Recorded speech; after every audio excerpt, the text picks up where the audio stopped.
Hello guys, this is your friend Naruto Audio Fanfics and we are back with a new fanfic.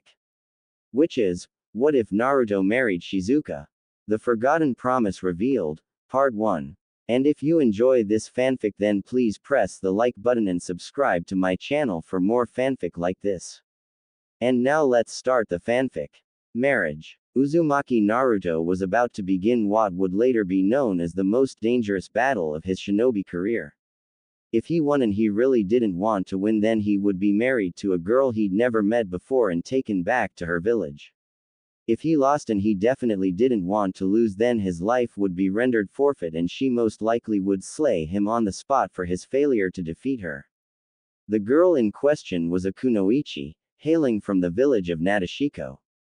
The families of this village were organized through matrilineality, meaning, women from this village must venture outside to find men strong enough to defeat them, resulting in them being taken to the village to marry the kunoichi they defeated.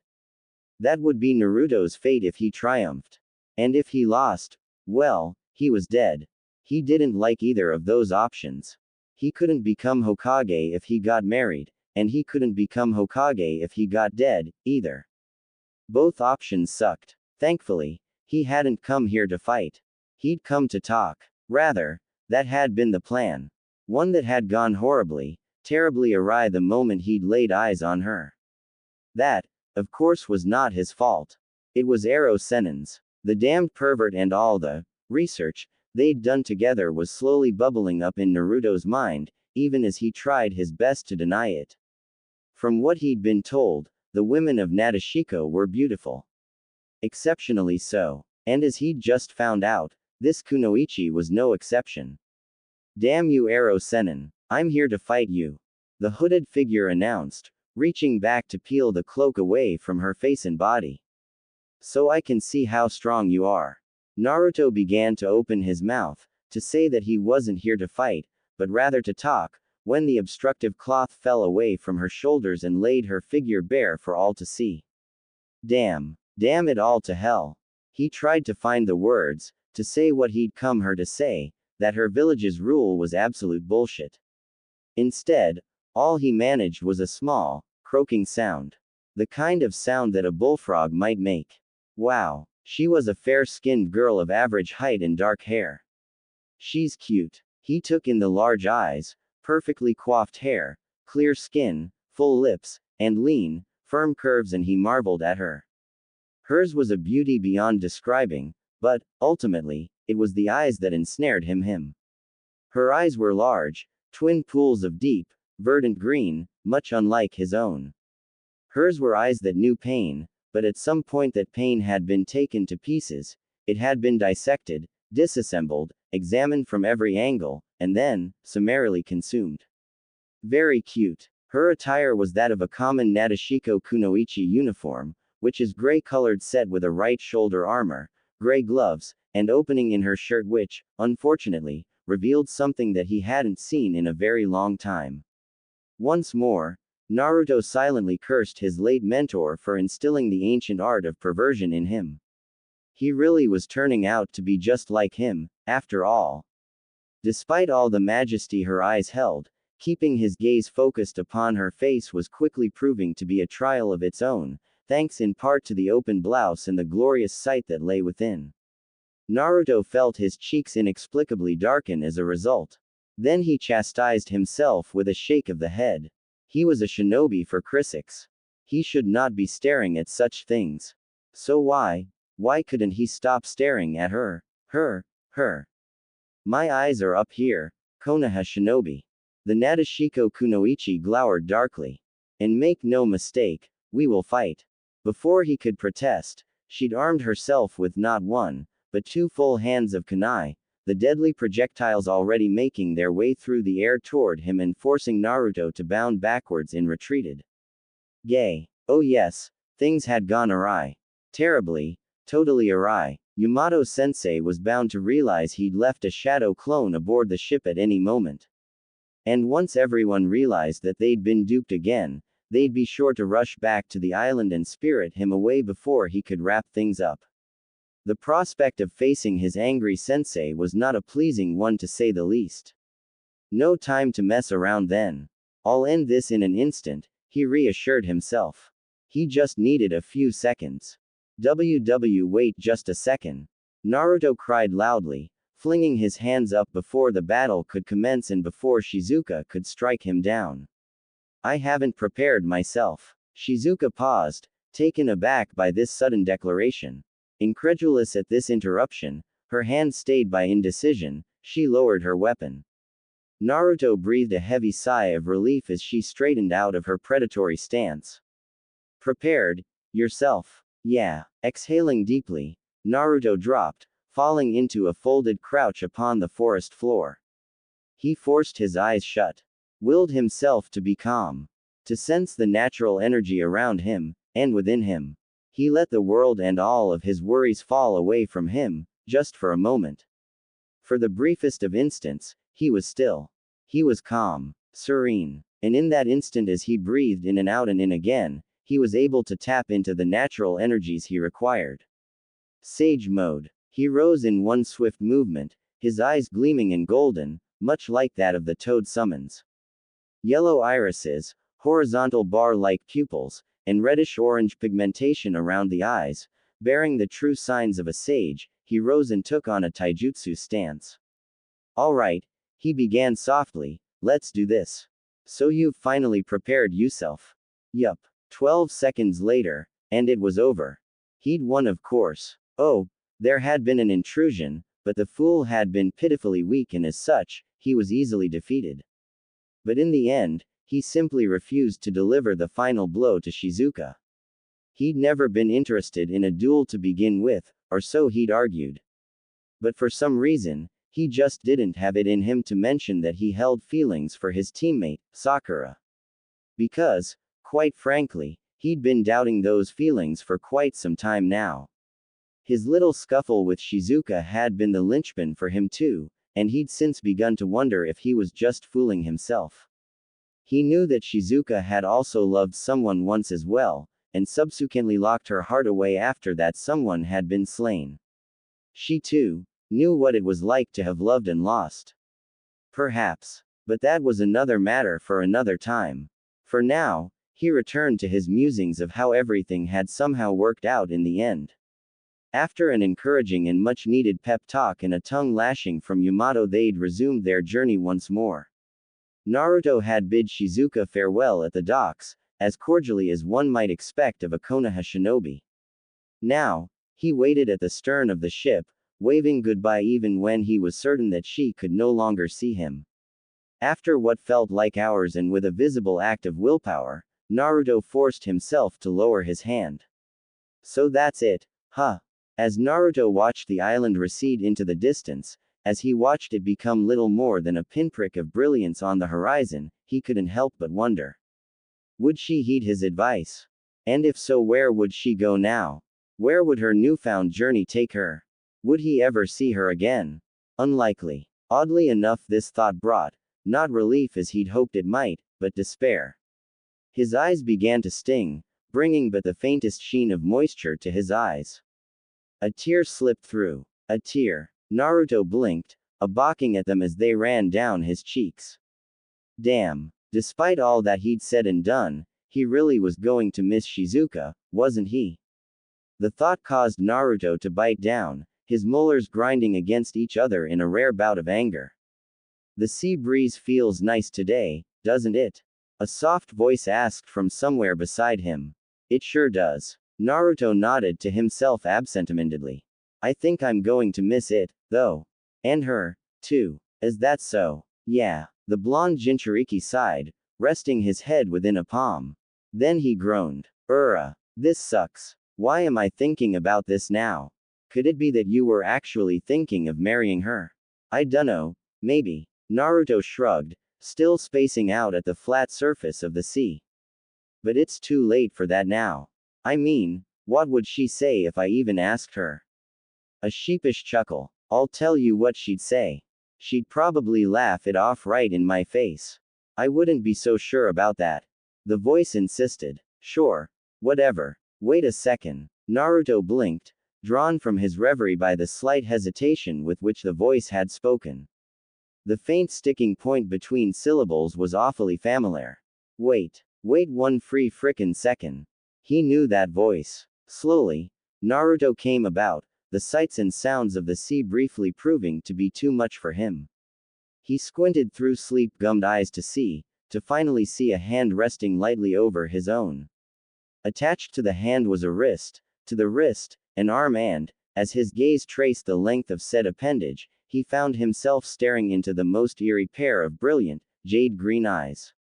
Jade. The thought sparked something in him, the faintest of tingling sensations, and of remembrance. Who was it that had eyes like that, again?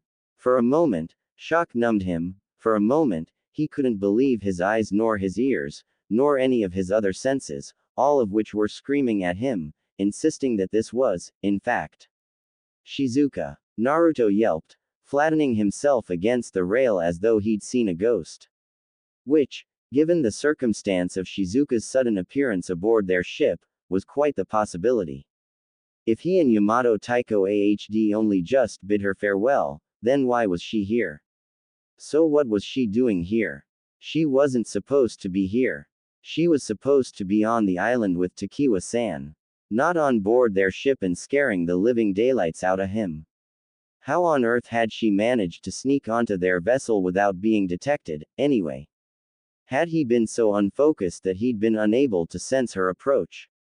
Or was it to be attributed to her own skills as a shinobi? Naruto didn't know whether to be impressed or embarrassed. Eventually he settled on the latter. Shizuka-chan. What are you doing here, Yano? Just now, you said, Chan, to me, didn't you? The heiress of Nadeshiko inquired of him. Gay. I liked it. Naruto nearly fell over. Huh. The green-eyed Kunoichi met Naruto's gaze evenly, the smallest of smiles adjourning her lips as the blonde genin stammered and spluttered before her. Much to his dismay, that smile did not lessen in the slightest. Quite the contrary. It only grew. Her face began to brighten considerably, her cheeks dusted with the lightest pink flush as he did his best to comprehend this sudden conundrum. I said I liked it. This time Naruto really did fall over. Huh. Shizuka burned as red as rose. Well, you see, that is to say. Naruto shook his head. He'd come to terms with Shizuka sneaking aboard their vessel. He could not, however, comprehend her reason for it. He'd left her at the harbor, and she'd seemed perfectly content to stay there. He hadn't expected her to follow them, least of all to stow aboard. Shizuka, what the hell are you doing here? Naruto finally asked the one question he was dying to have answered. It was the wrong question. Excuse me. The Kunoichi's face crumpled, her hopeful expression narrowing into something somewhere between anger and disbelief. Yup. Definitely the wrong question. Naruto braced for a slap, but when none came, he slowly forced his body to relax, to unclench, and his eyes to meet her gaze. What he found there genuinely frightened him. Shizuka had an aura the kind that women got when they knew you were up to no good. Are you saying you don't want me here? She asked, her words deadly soft. Naruto's face darkened and he stiffened all in one breath. Blushing, he turned away from the Nadeshiko Kunoichi. What to say, and how to say it. It wasn't that he didn't want her here. Nor was he exactly pleased to see her. He was torn between the latter and the former and leaning toward neither. But Naruto couldn't just say it out loud. He'd since learned that lesson painfully at the hands of Haruno Sakura. Women had the tendency to misinterpret words in the blink of an eye. Best to be wary. Choose his words careful and slowly. Naruto was on thin ice at the moment and he knew it. One false step and he would fall through. Well, Shizuka's emerald eyes so unlike Sakura's pinioned him with a gaze. Do you want me here or not, Naruto? If not then, I'll gladly leave. Her words wavered towards the end, and her lower lip trembled ever so slightly. Inwardly, Naruto groaned. So much for the evil eye. Oh well, he was going to tell her straight up. He took a deep breath and said, Shizuka, screw it. Don't want you to leave. Naruto finished, his face burning. He steeled himself against what he was certain would be a violent outburst, but yet again the Nadeshiko Kunoichi proved herself worthy of the title. Instead of violently lashing out as Sakura would have, Shizuka blinked, her eyes flying wide open. Her hands flew likewise, flocking to her face to stifle the small squeak of surprise that promptly emerged from her lips. You want me to stay? She sounded as surprised as he felt. Truly. Naruto blinked as she reached forward and took his hands in her own. They were a perfect fit. As if she had been destined to hold them easy there, tiger. His drive needed a serious smacking down. Damn you, Ero Sennin. I blame you for this. The sage continued to corrupt his disciple with these pervy ways even after death. I feel the same. Shizuka began earnestly. I didn't want to leave, but I was afraid you'd send me away. What's going on out here, Naruto? Naruto froze as the hatch tore itself open. Oh. Apparently, his startled cries had drawn the attention of Aoba, Guy and Yamato-sensei. Naruto felt the life leeching from his face as watched the three Junin emerge from below decks. I'm finished, he thought to himself. I'm done for. It was over. He was doomed. There was no way he could explain the situation away, not under the scrutiny they would doubtlessly provide. Gah! He swore a blue streak. Here they come. Shizuka-san. Yamato blinked upon recognizing the Kunoichi.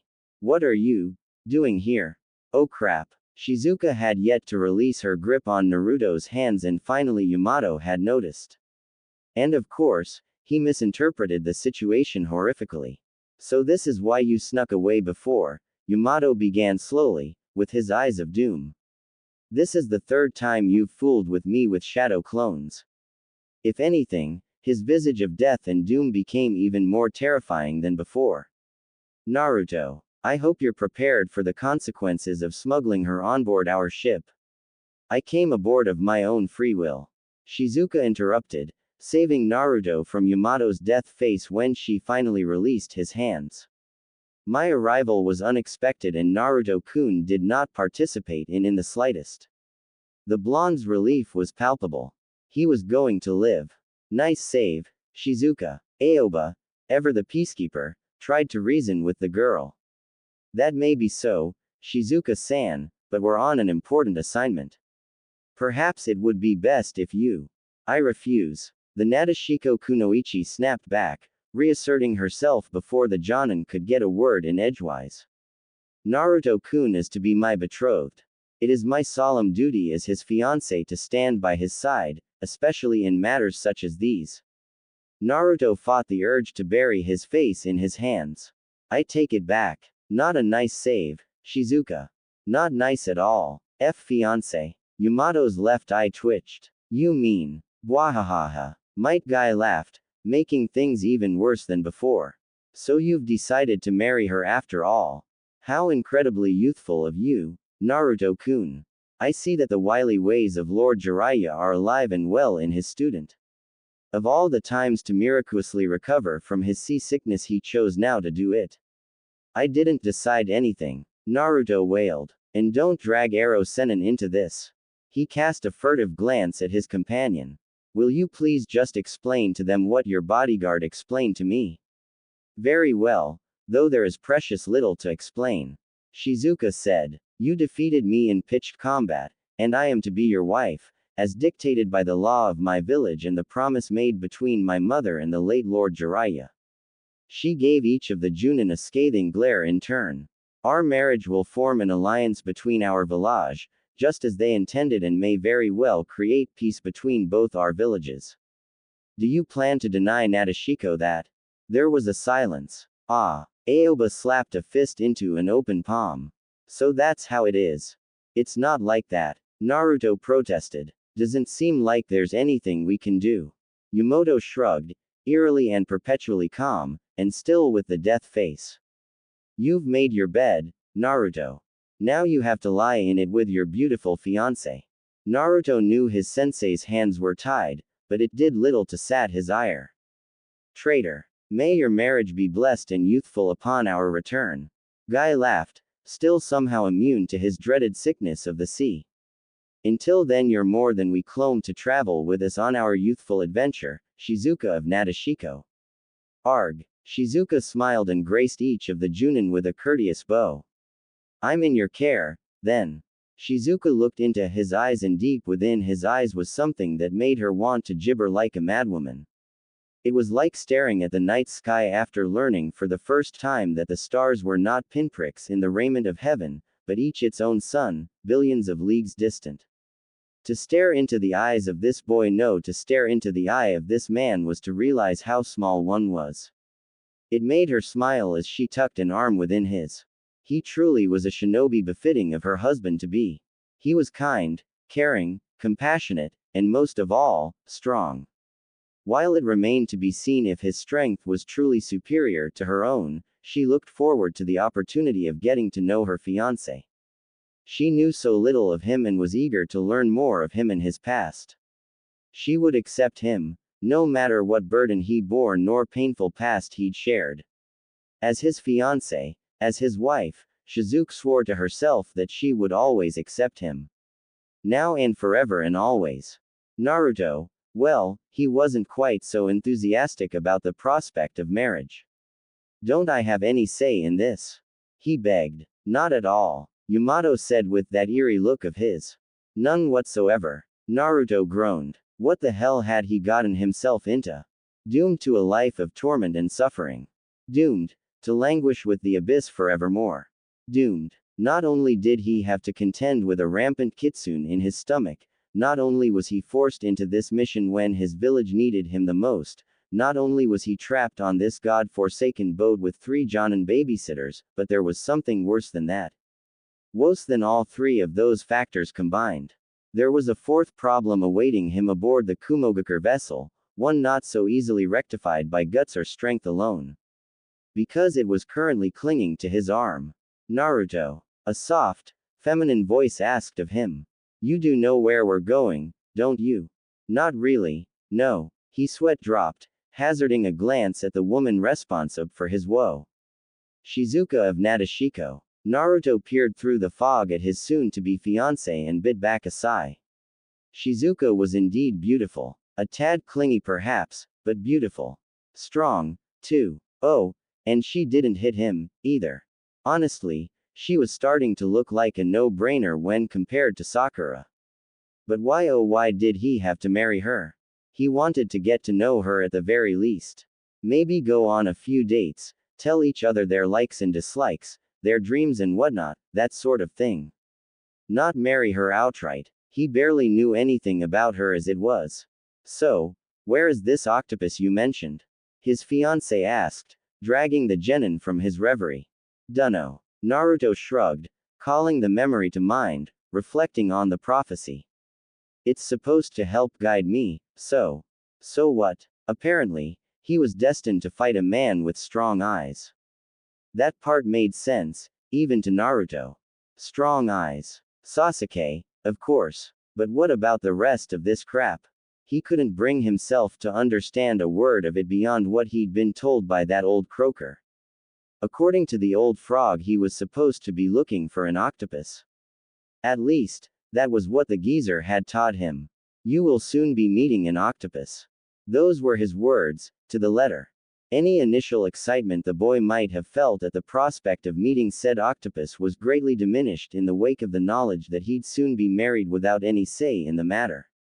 Perhaps that wasn't quite right. He did have 2 options in that regard. He could break things off with Shizuka, right here, right now, and in doing so, risk her wrath and that of her village. He'd also look like a complete and total asshole for dumping her out of the blue, because in her eyes, not to mention his own, that was just plain cowardice. Scorning someone, solely because you were afraid to get to know them, because you were terrified of the unknown, terrified of what the future might bring, scared out of your mind by the prospect that you might actually like them, of what might happen should you ever get to know them. And then there was the second option. He could let things stay as they were. Once he finished his mission, according to Shizuka, he'd be ushered back home in preparation for the wedding ceremony. And by home, she meant Nadeshiko.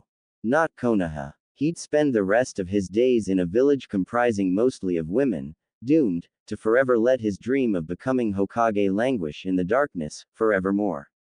Is there a problem? Yamato appeared out of nowhere, sporting his deadly eyes of doom. Not at all. Shizuka bristled. Naruto. Ga. No matter what he did, he was totally screwed. I'm sure there's no mistake about meeting some to guide me. Please start preparing to disembark soon. The Kumo Junin said. Oh, I can see the island. One of their Konoha escorts called.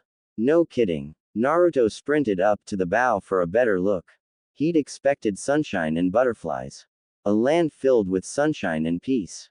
Not this. Noted a teeming mass of spiky rocks jutting out before them, encompassing his entire vision.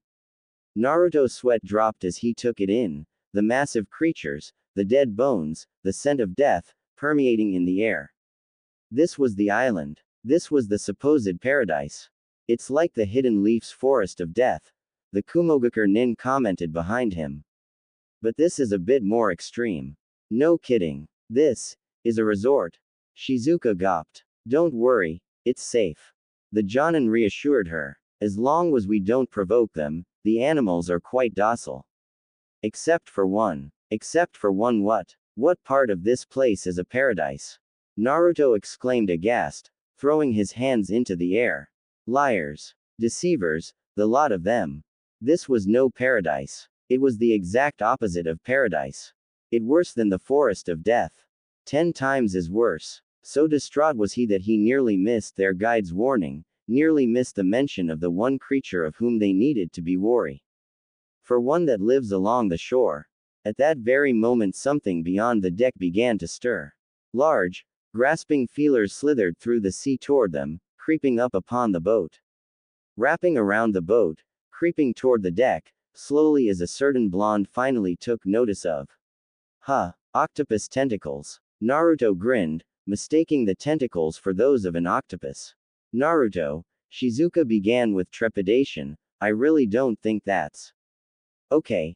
Octopus. Come and guide me. Naruto, this is actually. As one the tentacles struck, lashing the water beneath their vessel. A squid. It's here. The Kumogakur Jonin screamed, scrambling backwards like a drunken spider. I was just about to warn you that he's the one you have to be careful about, but he appeared before I could. 1, 2, 3. It's obvious without counting its tentacles. Now it was Yamato's turn to berate the Jinchuriki for his absurd behavior. Come on, Naruto. No sooner had he spoken than the boat shook, gushing water onto the deck and nearly washing them overboard. But, Naruto, Shizuka shouted, listen to your sensei, why don't you? But we should make sure. Naruto insisted, holding up his hands. A squid has 10 legs, right? An octopus has 8. If this is the octopus who's going to help guide me. Quote. He never did get to finish that sentence. Because at that very instant, before he could argue in defense of their attacker, the squid saw him. Now, Naruto must have looked particularly odd with his orange and black jumpsuit, amidst a sea of blue and green and otherwise drab colors.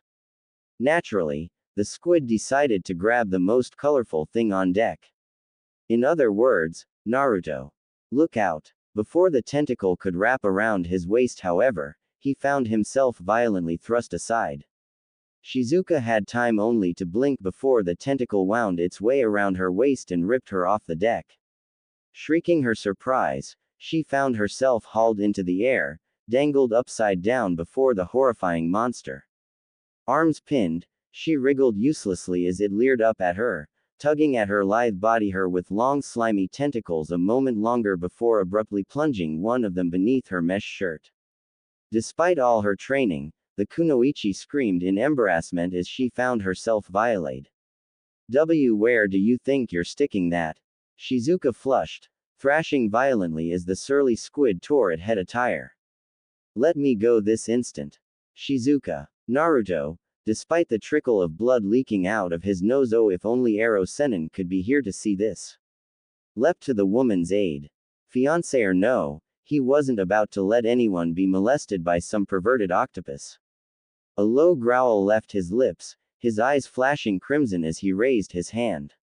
Even as he realized he'd entered sage mode without so much as an iota of concentration, even as his body understood he'd successfully summoned a Recentrican with only a single hand and no shadow clones, he'd already flung the deadly missile at the beast's head.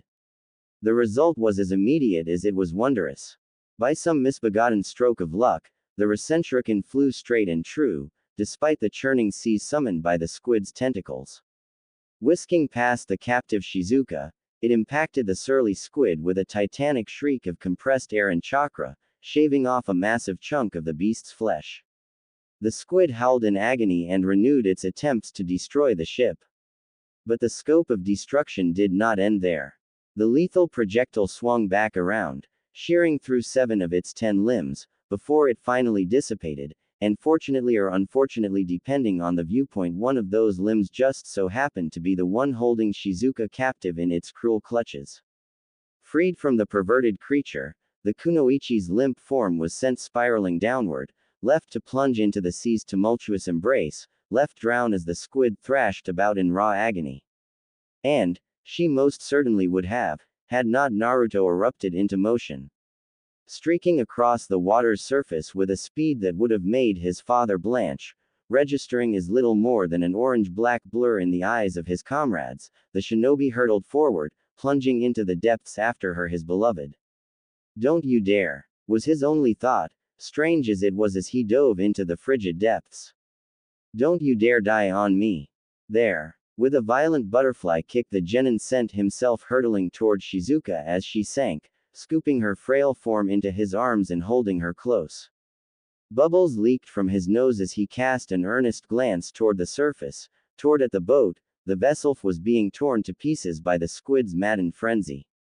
No, he thought as his laden legs struggled to push the two of them upward as the energies of sage mode began to fade away, leaving them alone in the darkened depths. No, he thought as his lungs began to burn, his legs thrusting frantically back and forth. The current was strong. He felt himself twisted, turned upside down, struggling to hold onto the kunoichi in his arms. Then his head breached the surface. He gulped down a mouthful of air before the current had a chance to drag him under again. Now the water was pressing on every side, tight and constricting. Some part of him marveled that he was still alive. He counted the seconds, and at 14 seconds, his lungs were already burning. The pain was nothing, he told himself. No, his back scraped against a rock and suddenly the pain was undeniable. The air was pressing its way up his throat, begging for release. It hammered at him. Just a little release, just a little. Abruptly, all forward motion ceased. The shock of it made him open his eyes. Hot, sour water attacked his eyes and he coughed. An enormous bubble of life-giving air rushed from his lungs. Gasping, choking as the last of his life-giving air escaped his throat. No. Golden eyes flared red, then a pallid orange, twisting into a strange, cross-shaped iris as the pure energies of sage mode found themselves tainted by the malevolent energies of the Kyuubi's chakra. Brought on by such fury, an all-consuming rage, he could feel the water begin boil around him, heated bubbles fleeing his changing form and escaping to the surface, as his features darkened, sharpened, became increasingly feral. He didn't care. Naruto didn't care. With the last of his strength he kicked forward, swallowing seawater before it could choke him. The water was hot, stinging hot. He had less than a lungful of air and he wasn't going to make it another 20 seconds. His lungs burned. He surrendered and breathed. Scalding water poured into his lungs, drowning out all sense of self followed by air. The blonde coughed and the hot, acrid stuff shot from his nose and mouth. It seared his sinuses, but a moment later, sweet, cool air replaced it. He found his footing upon the water with chakra-coated heels and the sudden stirring against his chest caused him to blink. He hazarded a glance down at Shizuka, cradling her limp form as her head lolled against his chest as the waves threatened to overwhelm him, as the squid thrashed madly about. And then, Naruto didn't know when or why it happened, because suddenly the squid was down, clutching at its shattered face. Power still seared through every synapse, filling him with an overwhelming surreal sense of calm. He gathered himself for a mighty leap and, almost before he knew it, he found himself on solid ground. The deck gave a sickening lurch beneath his feet as he laid Shizuka down and checked for a pulse. Finding none, he immediately began performing compressions upon her chest. Some small part of him blanched at this, realizing he was touching her, but he roared at it and it retreated into a corner, cowering. When she was breathing again, then he would be embarrassed. Not now, as he frantically forced her heart to beat, as all the considerable strength of his body focused upon resuscitating the girl for whom he'd slowly come to care. Dimly, he became aware of the voices, speaking all around him: Yamato, Guy, Abe, the Kumo shinobi. Terrified by his blazing orange eyes, by the eerie chakra surrounding his body, by the rage and the bloodlust barely kept at bay by his faltering willpower. Not yet, he silently pleaded as his soul began to falter. Not yet. Give in. The fox cackled, red overtaking the orange, warping his features. Submit to me. Stop it. He begged. Not now. Not yet. You have no choice. Submit. Rage filled him again, crimson clouds blurring and warping his vision until the ship seemed at the bottom of a storm-red sea. He shoved it aside and focused upon the girl beneath him, upon her limp face and her mouth compressed into a thin line. Unmoving, unbreathing as he lowered his lips to hers and desperately breathed life into her body.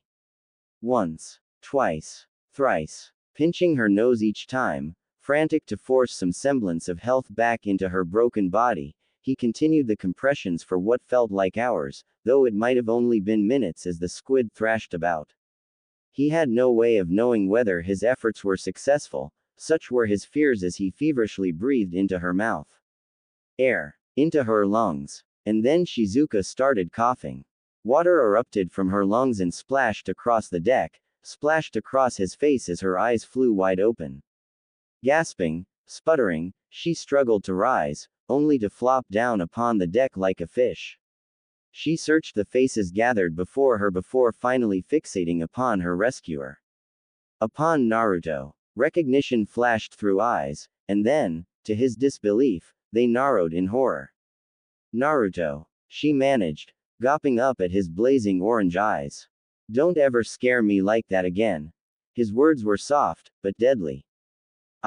Never again. All right. To his disbelief, Shizuka did not cringe eyeside. Instead, she nodded, pussed herself up onto her elbows, took hold of his face and gently, ever so gently, pulled it down to meet hers.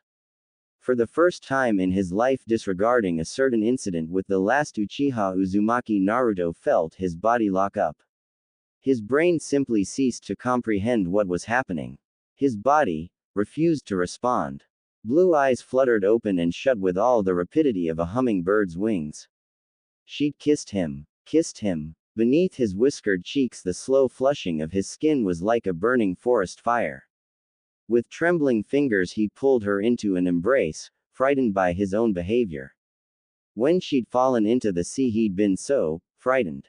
He knew she could handle herself, yet even so, his body refused to accept it. Refused to allow her to be placed in harm's way. Just as his arms refused to release her now as she reached up for him. She placed a hand against his cheek, cupping his face, her hands, looking up at him with awe and adoration. I'm sorry, Naruto, she whispered, softly, her lips brushing against his own with every word. I won't frighten you like that anymore. Naruto nodded mutely, unable to form the words. Only 24 hours ago he'd found himself engaged to this enigmatic woman. Now, less than a day later, he found himself saving her from certain peril. He daren't turn to look back at his sensei. He could feel Yamato Taiko's shock and disbelief, emanating from the Jonin in waves. He'd intended this marriage as a punishment for Naruto. Not a present. He hadn't been expecting this sudden bout of heroics. Then again, neither had Naruto.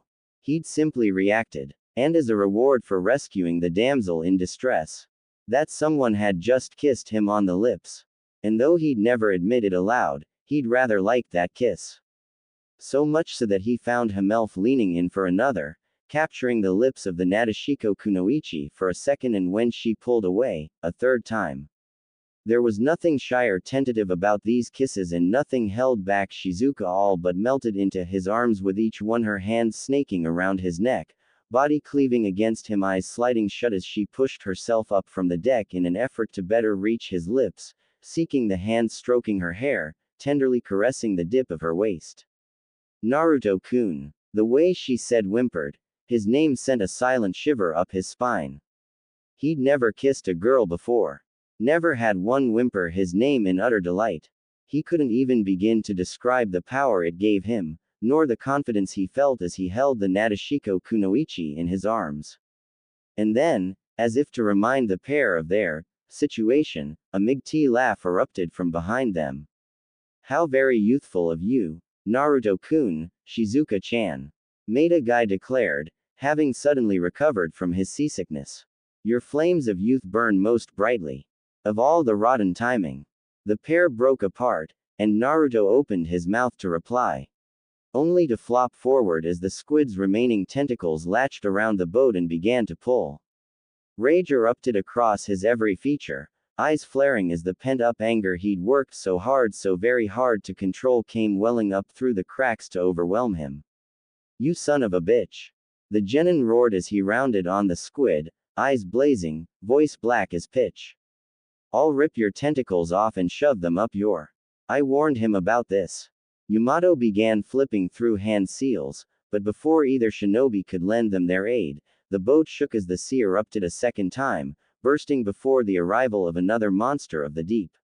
A massive red fist rocketed from the churning sea and drove into Squid's face, sending it sprawling across the waters with force and velocity.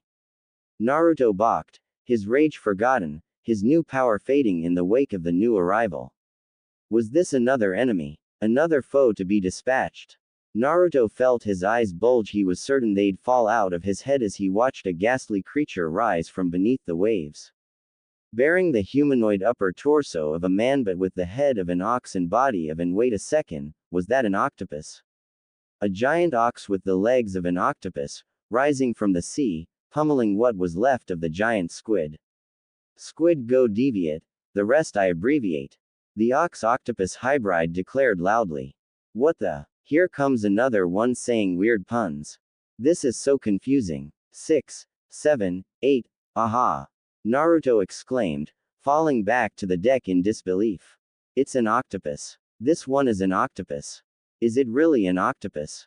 Yamato asked. I think it's an octopus. Aoba murmured. It is an octopus. Shizuka comically each of the jonin across the head. We've established this already. Killer Bee-sama. Killer Bee. Yamato twitched. Then this octopus is. Y'all are late. Ya fools, ya fools. Shizuka froze, her head turning in the direction of the voice as a single tentacle alighted upon the deck. She shuddered, half hiding herself behind Naruto. Not that he blamed her. Given what she'd just experienced, and her lack of clothing, he'd very little doubt she had any desire to associate herself with tentacles ever again. The tentacles retracted from whence they came, dissolving into the body of a tan, muscle-bound man bearing the kanji for iron upon his right shoulder. Dark, shaded glasses obscured his eyes and whatever else might have lurked behind those shades. Strapped to his back, bound in bandages, was a blade he'd seen once before. Samahata. The blade formerly wielded by Hoshigaki Kisame of the Akatsuki. How had he come to wield a weapon like that? It changed into a human. Yamato guffawed. Hey, ya know octopops, thanks. Ya know. The man blinked at that, then promptly consulted a small notebook. Wah, will we clash or be a smash? If I dare say, it'll be a no-go, I'm a brat-hatin' outlaw, yeah. What's with this beefy guy in shades, singing lame puns at the top of his lungs? Naruto asked aloud, wedropping. Is this geezer really octopus who's supposed to guide me? They're not puns. Their guide insisted. It's his original style, a combination enka singing to a rap beat. Enka rap. Enka rap. Looking at the man, Naruto couldn't help but wonder if he was really going to receive guidance from this man. He stole a glance back at Shizuka, felt her hand clasp his own, fingers lacing tightly against his own. There could be no describing the relief he felt as she looked at him, as she smiled. Her lips graced his cheek a half instant later. Stirred by the sudden display of passion, his fellow Jinchuriki felt the sudden urge to comp a melody, right then and there. Yo! Killer Bee rapped, thrusting a finger imperiously toward a wide-eyed Shizuka. Da brat's got a woman on his arm, lovely, fulla, charm. Better watch what you say, for yo come to harm. Wham! Half a second later, Killer Bee found his face intimate with the deck in a way no self-respecting shinobi desired, simultaneously nursing a rising welt upon his skull. Smiling dangerously, hand clutched into a fist, Shizuka Nadeshiko gracefully returned to Naruto's side as though nothing happened. As though she hadn't single-handedly knocked out the eight-tailed Jinchuriki with a single punch. In that area alone she clearly exceeded the blonde's teammate, Sakura, of whom he found himself thinking less and less. Remind me not to invite him to the wedding. Naruto blanched at her words. In the heat of the moment, he'd forgotten all about it. Saving her, kissing her, he'd essentially cemented his fate. The marriage, too, any chance he had of backing out with his pride intact was gone.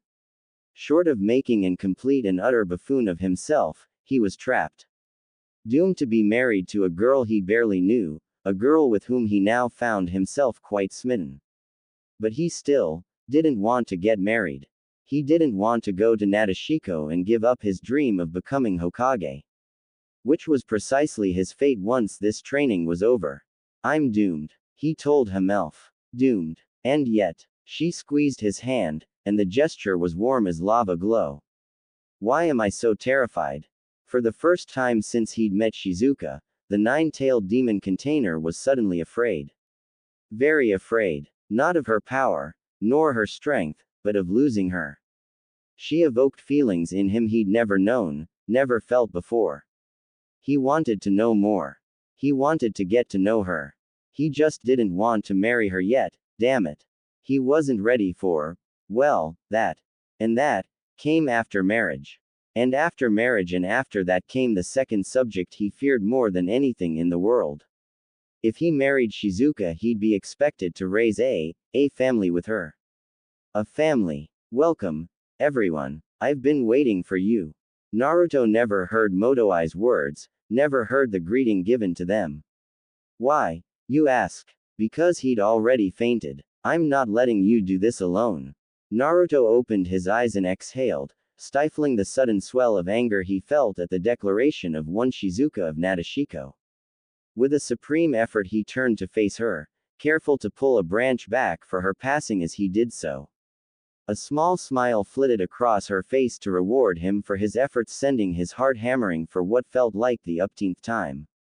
The genin was about to offer one of his own, when he remembered that he was supposed to be angry with Shizuka. It didn't help him any.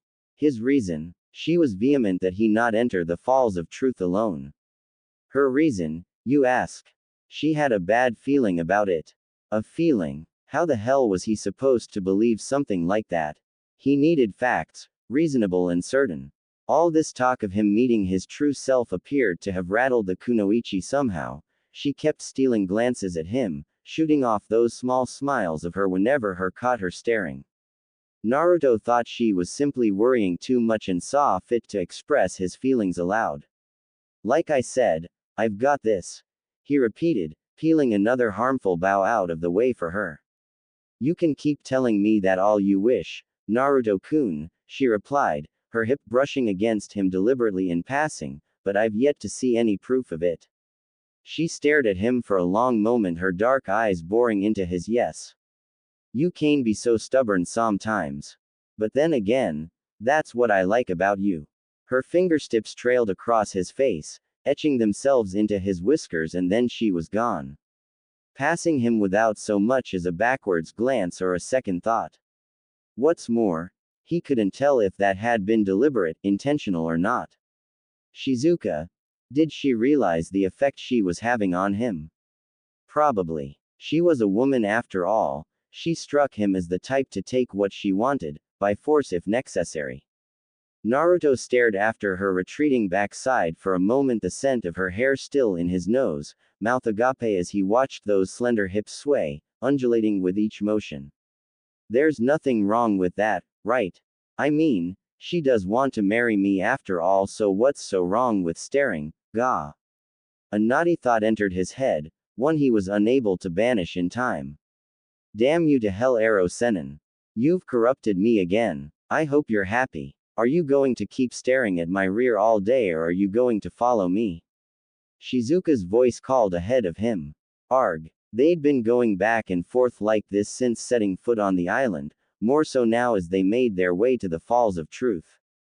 With Motoi serving as their guide, they'd pressed on deep into the jungle, the sound of roaring water growing steadily closer with each passing minute. Naruto's thoughts remained decidedly elsewhere. On Shizuka. Gah. He'd thrashed that wrong, again. What was it about this girl that sent him into fits so? Why couldn't he take his eyes off her? He didn't know. This was only the second time he'd ever felt anything for someone, and the first time that someone had bothered to return his affections. He wasn't used to that in the slightest.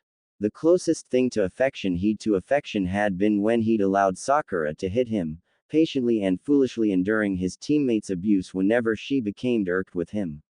Shows what I know about romance, Naruto mused to himself. But Shizuka was different. That much was becoming blatantly clear even to someone as dense as he. She was patient where Sakura was impatient. Caring when the pinkett could be downright crass. Cunning while the latter was obtuse. With each passing second he continued to call into question his feelings for his teammate. He'd been doubting the feelings for a while now, long before he'd met Shizuka, but the way she had looked at him back there, the way she smiled, their kisses, back on the ship was like an elephant in the room for him, too awkward to mention aloud, yet ever on his mind. He couldn't help but to imagine what it would be like to kiss her again, to taste her lips against his, to feel the breath hitch in her throat, to hear her whimper his name. Kami. He chastised himself. Eki. Hentai. I'm such a pervert. He was having a great deal of difficulty rationalizing such thoughts, not just because of his feelings for the Nadeshiko Kunoichi, but rather. Despite all she'd said and done, Naruto felt he really didn't deserve someone so selflessly in love with him. Shizuka had, ever since their arrival upon the island, ever since he'd gone and fainted back on the boat, been most persistent at staying by his side, and now he was slightly sad to see that she'd decided to go on ahead of him. He hadn't minded having her around. If anything, that had given them more time to talk, to learn more about one another. Shizuka was a fascinating kunoichi, all the more reason why he couldn't believe she wanted to marry him. But now that she was only a few paces away, he suddenly found himself wanting to call out to her. Shaking his head, he raised his gaze from the forest floor. And stopped short. Shizuka was there, standing before him, an almost mournful expression on her lovely face. I'm sorry if I was so forceful with you. She apologized before he could even hope to open his mouth. She looked away, giving light to the soft flush filling her face. Don't want anything to happen to you. Her words struck a chord in Naruto. There could be no other word for it. She didn't want anything to happen to him. Was Kami playing some kind of sick joke on him, or something? Was this really happening? He'd grown accustomed to having friends and allies worry about him back in Konoha, but this was another first. Once more he was struck by the realization that Shizuka actually cared for him. Really, truly, cared. Idiot. Naruto almost flinched as the Kyuubi's spiteful tone spat at them. You're just now noticing she loves you. The blonde didn't have any response to that one. For the first time since he'd met him, there had actually been a grain of truth in the fox's words. Finally, they'd been uttered. Oh God. She wasn't going to say it, was she? She was. Naruto. I love you. Her words unlocked the door into heart. He felt a million emotions roar through his mind. Shizuka. He was cut off as her mouth struck his, her lips connecting with his ferociously. Something stirred within him at the sudden lip lock, uttering a single, almost primal word. Mine. Her moan was the sweetest sound he'd ever heard, and would ever yet hear. Mine. Her tongue rolled against his, bringing with it the tastes of summer, berries dipped in cream, newly blooming roses and sultry midnights. He dipped lower still, face brushing against hers, and she came alive in his arms, lurching up from the bed to meet him, wrapping her arms round his neck with a plaintive cry. As focused on her as he was able to follow her lead. When her tongue thrust, he knew to meet it. When her tongue retreated, he knew to chase it. He relished every new experience, growling with a sudden desire for more. More. Everything. Mine. Her fingers slicked through his hair, decadent sensations dancing over his scalp, tickling skin that had never before been touched by another's hands. Up. An inquiry. When she failed to immediately respond, Naruto cupped her bottom and lifted her, forcing her to straddle him, settle her weight against him. And oh, sweet heavens, yes, that was exactly what he'd needed. Pleasure rocketed through him, a beautiful sort of torture. She moaned into his mouth, her nails sinking into his scalp, as if to hold him in place. As if she worried he would try to get away. Never would he do such a thing. He was lost, tied only to the woman in his lap and glad for it. Except the new position was no longer the blessing he'd thought. Shizuka. He hurt and needed some kind of relief. But no matter how much he might want that, he couldn't bring himself to do something she wouldn't want. He just couldn't. Even though he barely knew her, he was barely able to control himself. After what had just happened, after what she'd just said, who could blame him? And Shizuka, the way she was looking at him, set him afire. Naruto had never once thought of making love to someone before now, but now, it was his only thought. His entire body trembled from the effort it took to restrain himself. Frankly, it was a miracle he hadn't lost his mind yet. Naruto. Hearing his name on her lips, uttered so breathlessly, filled him with a sense of possession. Mine. And still, he held himself back. Are you all right? He waited for her to respond. But she didn't, and he had to flatten his hands on her hips to keep himself from trying to caress her everywhere at once. He knew without speaking that she would hate that. She was not a piece of meat to be ogled. She was a woman to be loved, someone in desperate need of that love. He would give it try his best if she asked.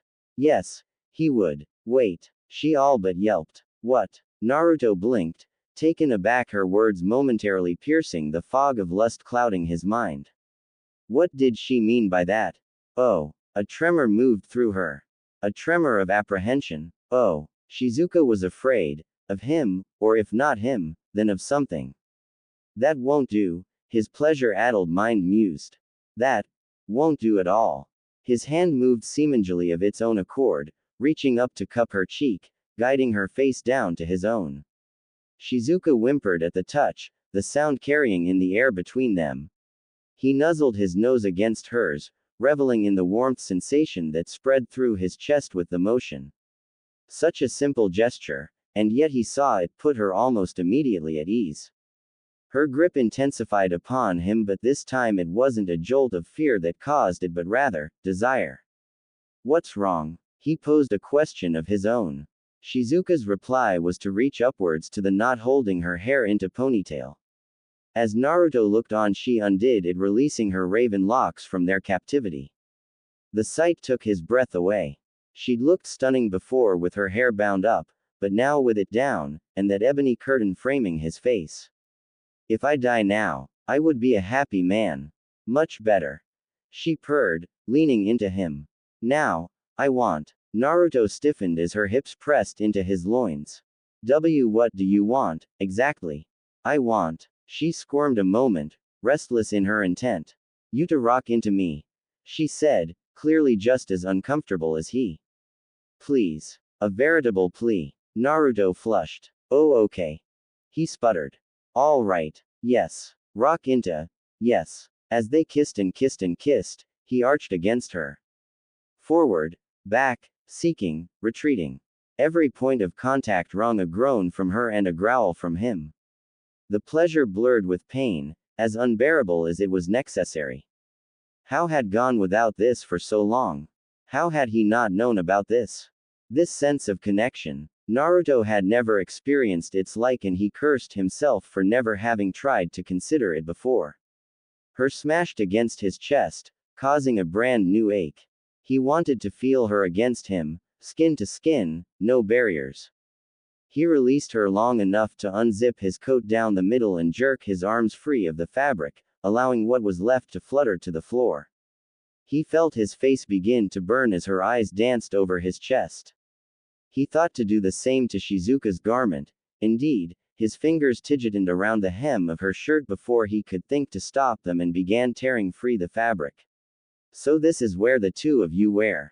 The two teens jerked apart as they'd been burned. Shizuka shot a scathing glare at the party responsible. Naruto gulped. Why Yamato Taiko? So this is why you were lollygagging behind us, Yamato began slowly, leaning forwards with those dreaded eyes of doom. This is the first time you've fooled with me, without a cage bunshin. If anything, his visage of death and doom became even more terrifying than before. Naruto, I hope you're prepared for the consequences of taking advantage of your fiancé. He wasn't taking advantage of anything, you insolent fool. Shizuka bolted upright, her face flaming. I was the one who kissed him. Before Naruto could think to warn his fiancé, she lashed out and shoved Yamato backwards, her gloved palms slapping off his chest. And you ruined everything. Baka. That seemed bring Yamato up short, if only for a moment. The slow flushing of his face was like a growing forest fire, and for a split second, Naruto feared an outburst.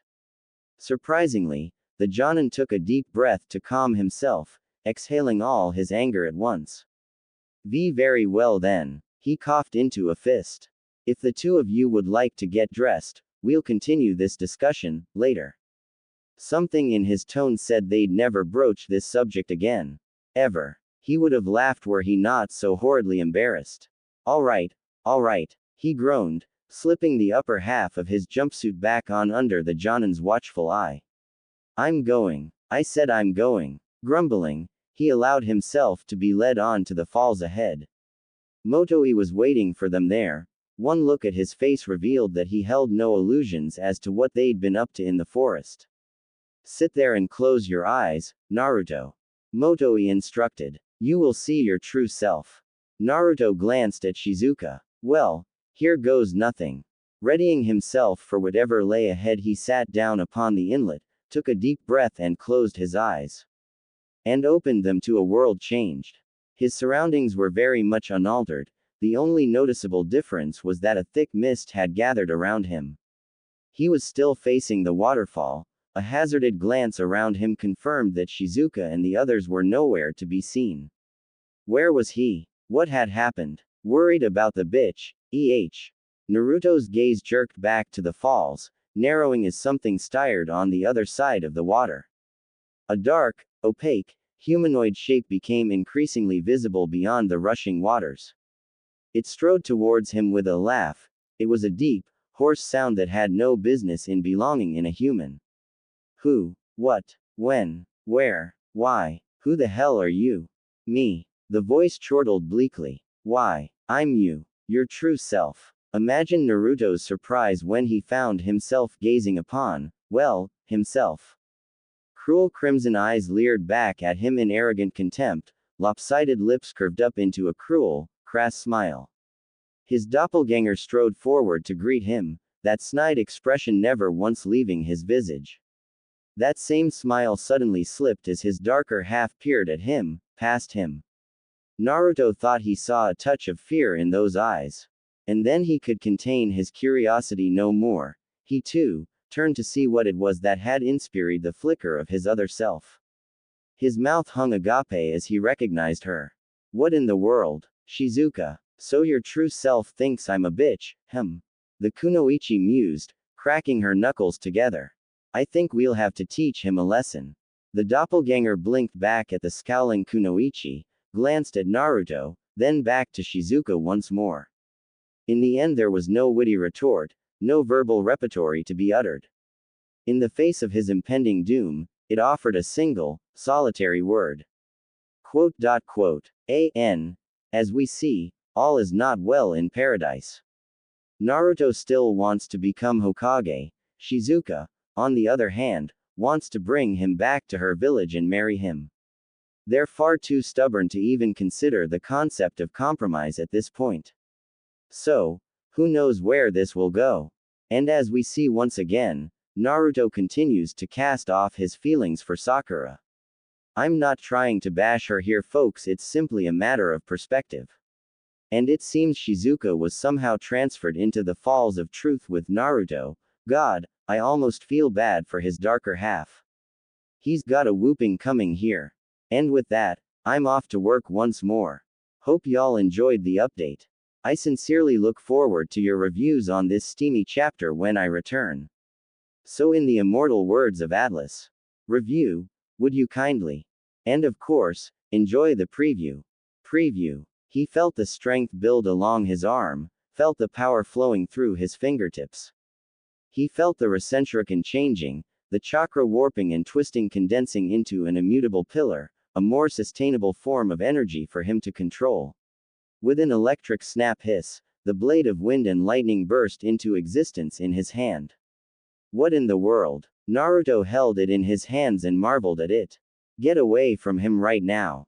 Kyuubi bared his fangs in a sibilant snarl. His chakra control receded from Naruto momentarily, his attention divided between his host and the sudden intruder. A low, throaty chuckle erupted from the back of his throat as he swerved to face them. And what good do you think you'll do, little girl? Girl. Naruto turned his head, blue eyes bulging as he saw the girl in question. A hard knot formed in his stomach, strangling his guts. Oh no. Oh no no no. No. What was she doing here? More importantly, how was she here at all? It shouldn't be possible. And yet there she stood with them in the seal, her chest heaving in defiance. Shizuka, the one who had attacked Naruto, was a girl. Her cruel crimson eyes leered back at him in arrogant contempt, lopsided lips curved up into a cruel, crass smile. This girl had fair skin and sported a noticeably curvaceous frame and large bust. She had waist-length black hair in a Heim style tied in a high ponytail with short bangs and chin-length strands framing her face. Behind her bangs was a black forehead protector with the symbol of a flower on it, worn by all the kunoichi in her village, contrasted by the form-fitting uniform that was gray-colored with a right shoulder armor, gray gloves, and an opening in her shirt which revealed her cleavage. In the blink of an eye Naruto knew her, this woman who had mushed him. Shizuka. But no, it wasn't her. It wasn't his Shizuka. He could tell that much just by looking. Where Shizuka was patient, this one was impatient. Caring when this one was probably downright crass. Cunning while this Shizuka was obtuse.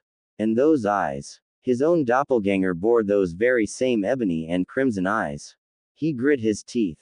Figures. The waterfall generated his own twisted double, so who was to say it couldn't do that to multiple people? Yo, cunt.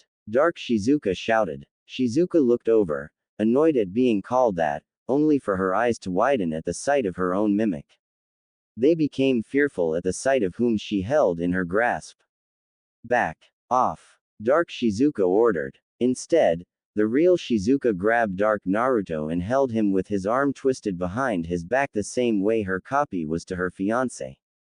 Stalemate. Mirrored by the shinobi and their doubles. Well, this is interesting. She won't let me go until my Shizuka releases you, and she won't let you go until your Shizuka releases me. Hey, so while we're like this, mind answering a question, goody goody? Dark Naruto said, actually amused. Naruto shrugged as best he could, might as well, shoot. What do you think the difference between the king and his horse is? I'm not talking about some kiddie shit like, one is a man and the other is a horse, or, one has 2 legs and the other has 4. If there were 2 beings with exactly same appearance, abilities and powers, and if one of them becomes the king and dominates the fight, while the other becomes the horse and carries the king, what do you think the difference between the 2 is? Dark Naruto sneered. Naruto already knew the answer. There's only one answer to a question like that, Dark Naruto smirked at his counterpart's words. Yeah, instinct. What the being with the same power needs in order to achieve a greater power. What the one to become the king needs is that absolute lust for battle which seeks fight and desires power, shattering the enemy and destroying it without mercy. I mean that instinct for slaughter carved deep inside ourselves and sharpened completely. That's what you don't have. Any of that raw instinct. Just who are you going to slash with a sheathed sword? Naruto frowned. Oh please, if I lack that, then you wouldn't exist. Need I remind you I almost ended up the way Gaara used to be, but if I did, I'd be no better than Sasuke. And he's so obsessed with the darkness that Itachi went from being to who he wanted to kill to being why he wants to kill all because he chose to be trapped in the past, leaving his body as all that exists in the present. Rather than forgiving and forgetting about the past and moving forward with his life. Sasuke's my polar opposite. I acknowledge that a Tetsu no Kuni. It's not that I don't have the raw instinct, it's that I choose not to employ it. Unlike Sasuke, I acknowledge the fact that a king is to be for the people. There can't be a king without his people, since a king is no king without his people to lead. But people without a king are lost as well. Besides, if you really are a dark reflection of my own heart, then you know more than anyone else alive how I hate being alone. Meh, I'll give you that. Dark Naruto begrudgingly acknowledged. Dark Shizuka looked like she had swallowed her own vomit at that. You're actually accepting that? I thought you hated this bleeding soft heart baka. Dark Naruto nodded to his own Shizuka. I do. But there's no real way to deny that without making myself useless. Besides, I have a question for him, he said before turning to Naruto. What would you do if Sasuke's blade was pointed at her? He asked, jerking his head at the woman restraining him. At that, Naruto's eyes flashed crimson with slitted pupils. I'd most likely need to be restrained, from the inside using my own chakra network and have someone else take over the fight, because I wouldn't be as gentle. Dark Naruto laughed. So Kurama would be more benevolent to an Uchiha than Naruto would be to anyone who threatened Shizuka. He loved it. He nodded to the negative side of Naruto's fiancé, who shoved Naruto away, causing the kunoichi of Nadeshiko to do the same, and both Narutos went to their respective Shizukas. Enbu. Ni no Dan. As Naruto heard the name of Shizuka's attack, he whipped around and immediately saw that both their dark sides weren't aiming for him. Wait. If they're not trying to hit me, then, no. Naruto wondered for only a moment before his eyes widened and he quickly dove forward, knocking Shizuka to the ground, his back to their copies. Shizuka felt warm liquid hit her face and looked up to see something that horrified her. Not only had Dark Shizuka used the Enbu, Ni no Dan, but Dark Naruto had also used several Demon Wind Shuriken, and they hadn't hurt her because Naruto had shielded her with his own body. The weapons riddled his back. Then they heard it, the sizzling hisses. Naruto shoved the kunoichi away from him a split second before the paper bombs attached to the kunai and shuriken stuck into his back all went off. Naruto's entire back was one massive burned scar with shrapnel littering around him and in his back. Shizuka-chan, are you all right? He asked. She couldn't find her voice. She was too horrified, too utterly stunned to be able to speak. Naruto had taken that kind of thing without a second thought, even though it could have easily killed him, and he was worried about her. I'm fine, but Naruto, you. She sputtered at last, glaring with utter loathing at the two duplicates.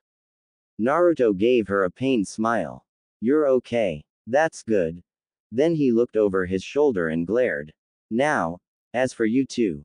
He forced himself to his feet and turned around, too angry to feel much pain, anger that they had dared to put Shizuka into the crosshairs like that. With a snarl that actually caused their dark halves to step back, Naruto rushed forward, intent on vengeance. Then something happened that the Tiro watching the injured Konoha shinobi didn't expect happened. The other three watched as steam seemed to pour out and encircle the blonde. Following this, chakra as red as blood and hot as flames burst out from the boy, blowing the steam away and taking its place surrounding the two before shooting into the air, forming a spiral. Shizuka recoiled a half step as the chakra seemed to form the head of a grinning kitsune. As the energy coursed through him, Naruto could feel the changes taking place. He now sported what looked like claws on both his hands and feet. His canines had also lengthened and turned into fangs while his whisker marks grew more pronounced, growing wider and darker until they resembled abysmal scars. His eyes had been the greatest change as his once soulful blue eyes had changed, becoming blood red with an animalistic black slit for the pupil. If he didn't look so abominably scary at that moment, Shizuka might even say that he looked hot. Naruto's arm jerked and cut across his dark half's throat as if clotheslining him when his body saintly stopped. There could be no other word for it. It felt as though an invisible weight had settled over his shoulders as if his body suddenly weighed a ton. Any attempts on his part to move were rendered inconsequential, reduced to mere twitches as his dark half looked on. Abruptly, Dark Naruto's eyes glazed over. Okay. Alright, I get it, he muttered, as if talking to someone else, before turning to Dark Shizuka with a grin that could make the devil himself piss his pants.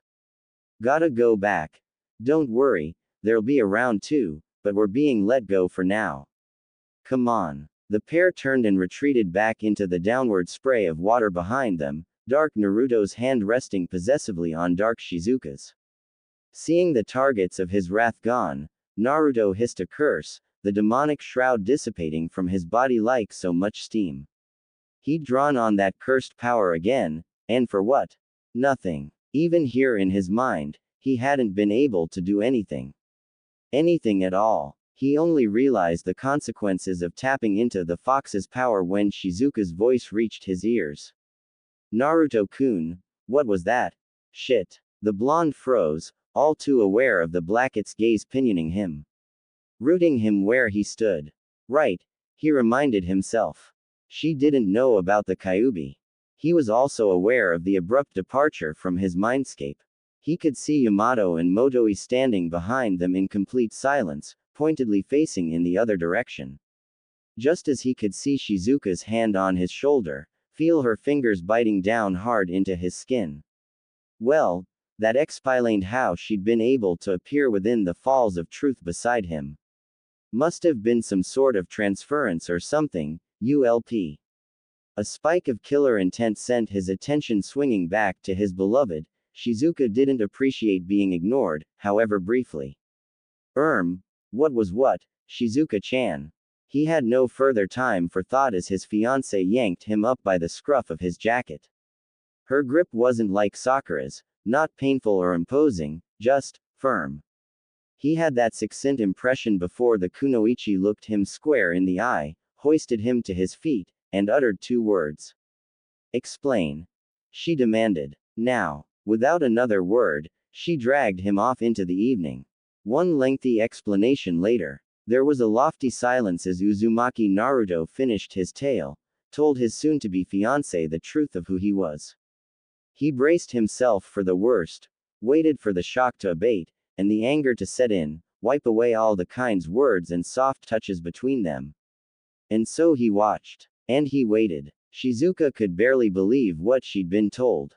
A Jinchuriki. Naruto was a Jinchuriki. She hugged herself tightly, eyes closed, breath fogging in the cold night air as she tilted her head up towards the cloudy, smoke-laden sky. It had rained earlier, the droplets had been like acrid acid on her skin. She felt drained and hollow, as though a black well had swallowed up everything she had once been, leaving only shame and anguish and a terrible, leaden feeling of fatigue deep within her bones. An ache in her heart to match the pain in her head. Pain from knowing that there was side of herself she daren't face, an ache that he'd kept this from her. And then there was the terrible knowledge that he held a monster inside of him.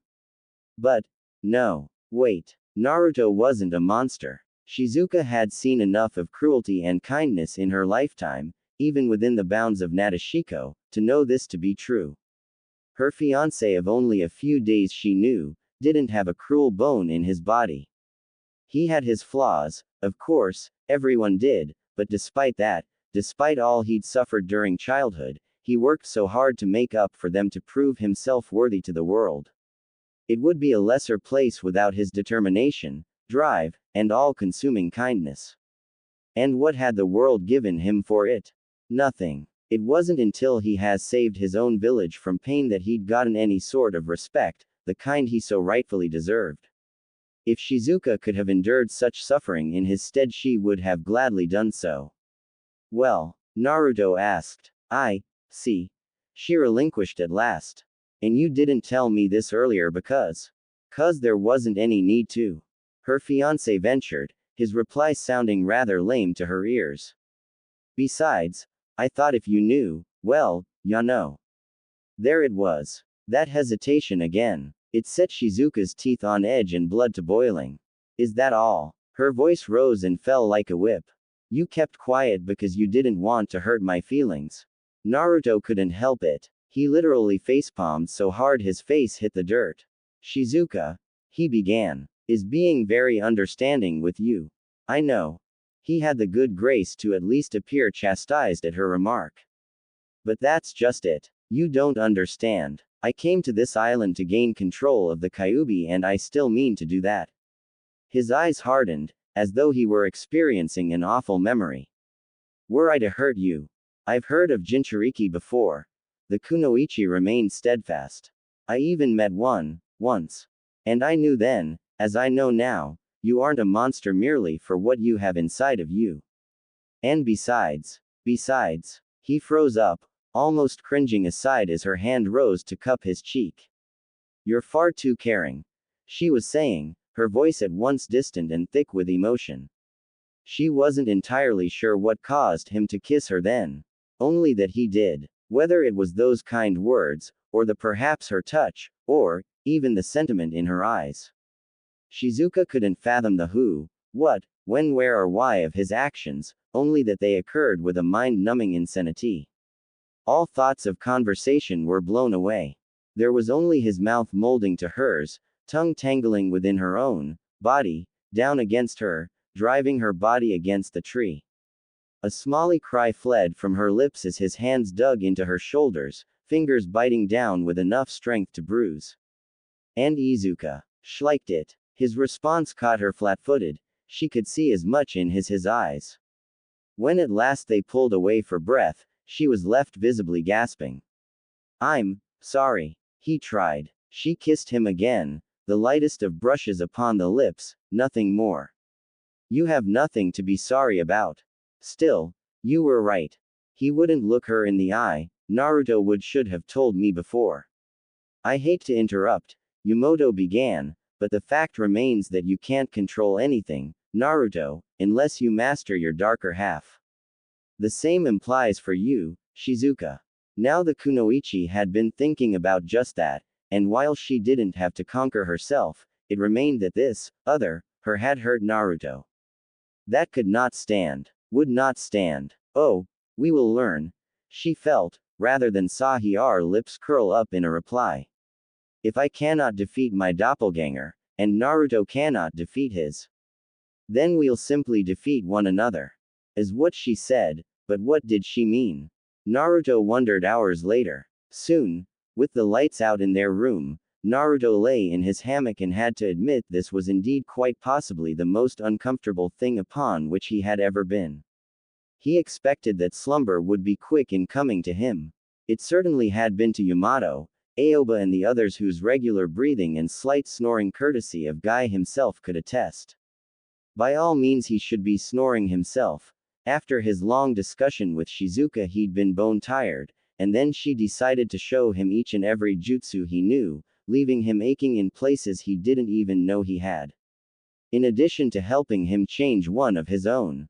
Yes, he should most definitely be asleep by now. Flashback. This is a bad idea. Naruto was saying. A very bad idea. Did I mention this was a bad idea? Yes, you did. Shizuka. Look, I can't possibly make my Rasenshuriken much stronger than it already is. Bigger, maybe, but I'm not asking you to. She replied, her face stern. I'm asking you to try something. He felt the strength build along his arm, felt the power flowing through his fingertips. He felt the Rasenshuriken changing, the chakra warping and twisting, condensing into an immutable pillar, a more sustainable form of energy for him to control. With an electric snap hiss, the blade of wind and lightning burst into existence in his hand, extending a few feet out from his arm. Naruto held it in his hands and marveled at it. What in the world? End flashback. But he was wrong. Instead, he lay there, staring into the darkness, unable to get Shizuka out of his mind. He kept summoning up his memories of her, not just of their talk, but of other things as well. Of their kisses, recollection of his lips against her, of the firmness of her body as his hands had caressed her. She'd accepted him too, accepted the knowledge that he bore the Kyuubi without any hesitation. There hadn't even been so much as a glimmer of fear in her eyes once she realized he was a Jinchuriki. No one had accepted him that readily. Not Iruka-sensei, and certainly not Sakura. He was starting to think he wouldn't be getting any sleep at all tonight. In spite of whatever he did, his body simply defied him. And then, just when he thought he'd resolved himself a long, sleepless night, there was a soft creak at the door. He turned in the bed, looked, and gawped. Shizuka apparently wasn't fond of listening to Yamato Taiko after all, that, or, he'd fallen asleep and that was a damn fine dream standing in the doorway. She wasn't in her uniform. Hells, she wasn't in any sort of uniform. She was wearing a simple black shift, unbelievably, entirely simple, and somehow, in the dimness of the hall light, the fabric called to the eyes. Naruto could see the entire outline of her body beneath it, tempting, suggesting. Shizuka said nothing. She simply stood there, allowing his eyes to rake over her, to drink her in and consume her. In that instant Naruto abruptly realized he'd forgotten to breathe. Thump. Vaguely, a part of him knew that his heart was still beating, mostly because he hadn't passed out, yet. Blood pounded in his ears, like the drums of a great hunt, out for blood. He looked at her, this beautiful, gorgeous creature. And she looked back. His chest was bare as well. He was clad only in some breeches and slacks he'd managed to fish out of one wardrobe. Naruto stood, slowly, shifting his weight ever so slightly. Guy lifted his head in lazy confusion at the sudden creak of the floorboards but, seeing no imminent danger, yawned and plopped his head back down. Naruto barely noticed. Shizuka waited for him a moment longer. Then, ever so slightly, cheeks a flush, she beckoned for him to follow, giving the slightest nod, before turning and walking away with that uncanny noiselessness she had no doubt inherited from her Nadeshiko roots. Naruto watched her go, the soft footfalls of her bare feet slowly padding back down the hall and out of earshot. No. Nope. Nope. Nope. Don't you dare, Uzumaki Naruto.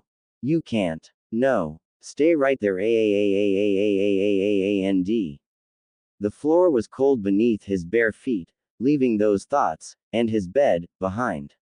He followed her down the hall in what could only be described as a daze, trailing after her, led on by the sight of her dark hair rounding one corner and the next and still the next until he finally arrived at his destination. When at last he reached her room, the door all but slammed shut on his back, jarring him those fateful steps forward into a candlelight room. To her, Shizuka was waiting for him there. Dark eyes held his, then flitted away. Come to bed with me. What? It's only normal for us to share the same bed. Shizuka sputtered, her composure evaporating before his very eyes. We're going to be married after all. Naruto's sweat drop was barely concealed. Oi, Shizuka-chan, I haven't agreed to anything yet. She dropped the shift, exposing herself in the dark. Before he could say anything else, before he could even admire her startling alabaster skin, nor her form in the candlelight, her lips were his. So too was her mouth and her body, every inch pressing into him, driving back to the bed until there was only the two of them and warmth and flesh and nothing else existed in this world. Nothing at all. Blue eyes fluttered open to the sound of an angel's voice and the face of a goddess, mere inches from his own. Something incredibly soft was pressed against him beneath the covers, and in that instant he realized with utter surety that he was completely and un Cuico Valley. That, And this wasn't his room, nor this his bed. Also, there was a woman in said bed. Naruto-kun. Shizuka. The memories of last night crashed down around his ears. Shizuka in the doorway, following her to the room, removing her shawl, blowing out the candle, her lips on his. Surprise leapt to the forefront of his mind only to be stubbornly quashed beneath his better judgment. Now was not the time to jump up out of bed and start screaming. All this had come about of his own volition. And surprisingly, he regretted none of it. He'd had his first time with a woman and it had been wonderful. Perhaps it was the feel of her body against his, skin to skin beneath the satin sheets. Perhaps it was the curtain of ebony that was her hair tickling at the bridge of his nose. Perhaps it was, and most likely, the way she'd cooed his name just now. Whatever the case, he found himself smiling, extricating an arm from the cocoon of warmth to touch her darling face. Hey, he murmured, stroking her hair. Sleep well, Shizuka smiled and nuzzled her face into his palm as she snuggled into him, her body spooning against his. Yes. You. Yeah. So many emotions were conveyed in those choice words between them. It sounded silly, but he simply didn't have to speak to know what she was thinking. She wore pure bliss like a second skin, contentment a hair's breadth away from his face. Last night was amazing. She finished with a pleasant purr, looking very much like a contented kitten in his arms. Unbidden, a trickle of blood wormed its way down his nose. Naruto silently swore. Damn you, Ero Sennin. Actually, he wanted to thank his mentor, his actions of years past having culminated in this very moment. If Jiraiya hadn't fought that kunoichi all those years ago, if he hadn't made that promise. Naruto shuddered to think of what might have happened. They never would have met. A soft voice that did not belong to the Kyuubi suddenly whispered in his mind. So this is your fiancé, Databane. It took every fiber of his being not to start in surprise. The hell was that? Sleepy. Shizuka yawned suddenly, so goddamn cute, laying her head upon his chest. Naruto felt his member stiffen in anticipation, but he contented himself to a yawn of his own. Guess. He had just consigned himself to sleep once more when all hell broke loose. Merciful Kami above and below. Naruto started awake again with a terrible jolt, blue eyes a-bulging as the door to Shizuka's room flung itself open, nearly leaping off its hinges against the shout of dismay. Shizuka herself was a great deal slower to wake, those eerie dark eyes scrunching with annoyance, then anger as she held him tighter, a lustful moan-groan escaping her lips as she nestled her body deeper into her beloved's embrace. Little did she know that she was the only thing holding him down, preventing him from fleeing the room and escaping from the rage-filled Jonin towering in their doorway. Then she noticed the Mokuden wielder towering above them. Now, it could certainly be said that Yamato was a patient man, all things considered. He had suffered through Naruto's antics more times than a man could count. Time after time he had reined the impulsive blonde out of trouble, or prevented him from doing something foolish or worse, an act he'd forever regret. Hell, he had even endured a prank or two for crying out loud. But this. One look at the mated pair told him that no regrets remained between them. They'd gone all the way last night without a second thought for the consequences. Something on Shizuka's blissful visage told him she hadn't tried to use any manner of contraceptives, either. Which meant there was a possibility, however slim, that within the next few days, she might be carrying a child. Naruto's child. Had they any idea what this meant? If Shizuka was pregnant, Kami forbid, then that would not only cause the elders to raise a stink back in the village, but made her potential leverage to be used against him. Naruto's heart might have been the right place, but he needed to think these things through. Whether he liked it or not. Naruto, the Jonin sensei, cracked his knuckles menacingly, his look of demonic doom out in full force as he beheld the two teenagers before him. I certainly hope you enjoyed yourself last night, because it just might be your last. Prepare yourself for the consequences. Wait a second. The blonde sputtered, not understanding. How the hell is this my fault? Perhaps I should educate you. Oh, Yamato-san. The Jonin whirled on the new voice. Yes, what is it Shizuka saw? Suddenly, it was the Jonin's turn to blanch. Shizuka had that look in her eye, radiating an aura of female menace that would have put Sakura Haruno to shame. Actually, the Pinkett probably would have gotten down on a knee and begged the Nadeshiko Kunoichi to teach her the art of such intimidation. Hell, even Tsunade-sama could learn a thing or two from that. He found himself inexplicably helpless before that look in her eye, nigh but immobile as the Blackett rose from her place at Naruto's side. The look in her eyes spelled doom for the poor man, one she readily inflicted. You ruined the morning after. With only a single sheet to cover her lady parts, the Kunoichi somehow leapt out of her bed and sent the offending shinobi flying from their room with a single punch. His body struck the wall with a dull crunch and then beyond sending him tumbling out to the forest beyond. Needless to say, the Jonin folded like a wet paper bag upon striking a tree. He wouldn't be getting up anytime soon. Naruto gawped, yet at the same time he'd felt oddly proud to see his girl send the offending Jonin flying with a single strike. Holy shit. He blinked, realizing the thought. Shizuka-chan really is my girl. I mean, after all that, what else could she be? Still, I'm not too sure about this whole fiancé-wife thing. He spared another glance at the hole his beloved had made, and contemplated. But would it really be so bad? I mean, she stood by after learning about the Kyuubi, that's definitely wife material right there. Sakura's gonna flip when she hears about this. I can't believe you just did that. He murmured, glancing once more at the crack of doll yeet worming its way into the room. Shizuka sent him a smoldering glance, twinged with amusement as she turned to meet him. Problem? Nope. The blonde would have said more, but she was giving him that a very strange look. Her eyes half-lidded, mouth slightly parted, tongue flitting between her lips as those dark orbs ghosted over him. A pleasured haze overtook his thoughts almost immediately. Virgin though he might no longer be, sometimes his own libido surprised him. His mouth went dry with want. A lone eyebrow lifted in surprise, only to demur seconds thereafter. Gladly. Now that he's out of the way, Shizuka purred, closing the door on the opening she'd created. Where were we? Before he could reply, she dropped the sheet. Naruto gulped audibly, his heart leaping right back into his throat as she sidled up to him, the curves of her body meeting with the angle of his in such smooth symmetry that he nearly wept with bliss. Sakura. Who the hell was that? In this instant he only had eyes for the raven-haired beauty warming his bed. It was as if his body had been hijacked, all reason simply ceased to be.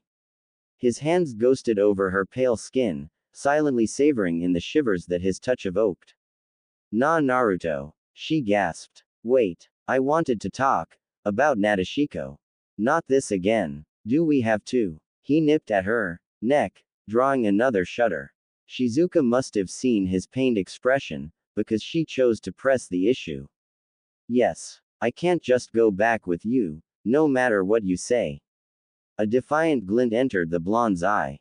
Hey, I can be very persuasive, Ibeo. He drew a hand to her inner thigh.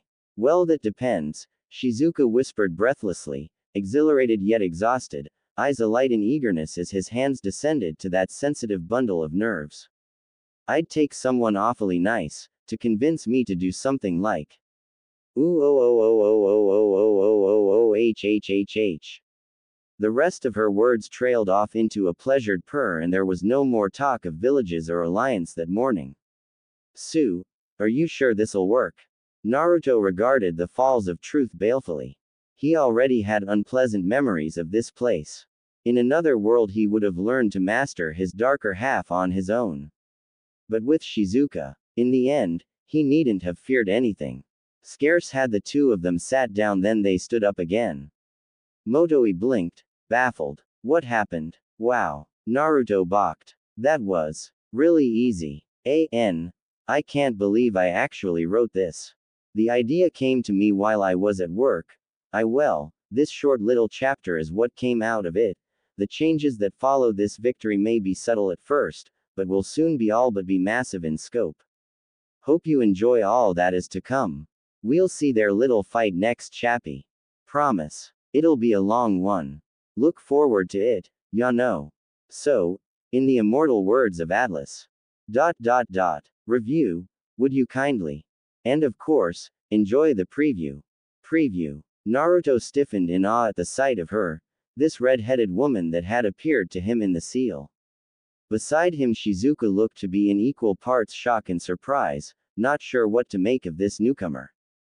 The roars of the Kyuubi still raged around them, but he could not touch them. The three of them were in their own little word. So, you're my son's fiancé, Ibane. She smiled mischievously. Good. I was afraid you'd end up with that Sakura girl. What? Naruto choked. Oi, are you, baka, Itai? Naruto yelped on instinct, his eyes fluttering open to realize there hadn't been any pain. Shizuka silently avowed to find this, Sakura, and give her a piece of her mind when this was all said and done. Ignoring their confusion, the woman drew both of them into a big hug.